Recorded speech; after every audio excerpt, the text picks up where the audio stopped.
జై శ్రీమన్నారాయణ. స్వర్ణగిరి ఆధ్యాత్మిక సమాచారానికి స్వాగతం.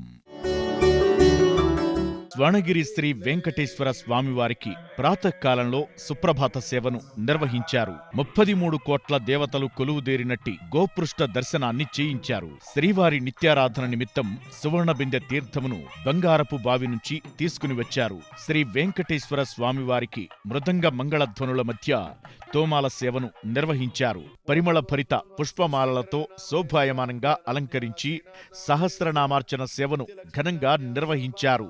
లోక కళ్యాణం కోసం శ్రీ సుదర్శన నారసింహ హవనం నిర్వహించారు. శ్రీదేవి భూదేవి సమేత శ్రీ శ్రీనివాసుడికి వసంతోత్సవ సేవను ఘనంగా నిర్వహించారు. శ్రీ పద్మావతి గోదాదేవి సమేత శ్రీ వెంకటేశ్వర స్వామివారిని స్వర్ణాభరణాలతో అలంకరించి నిత్య కళ్యాణ మహోత్సవాన్ని వైభవంగా నిర్వహించారు. శ్రీవారి నిత్యాన్న ప్రసాదంలో సుమారు 3000 మందికి పైగా భక్తులు అన్నప్రసాదాన్ని స్వీకరించారు. సాయంత్రం శ్రీ వెంకటేశ్వర స్వామివారిని మాడవీధుల్లో ఊరేగిస్తూ తిరువీధి ఉత్సవ సేవను నిర్వహించారు. సహస్ర దీపకాంతుల మధ్య ఊయలలో ఆసీనులైన శ్రీవారిని అర్చించి మంగళహారతులు సమర్పించారు.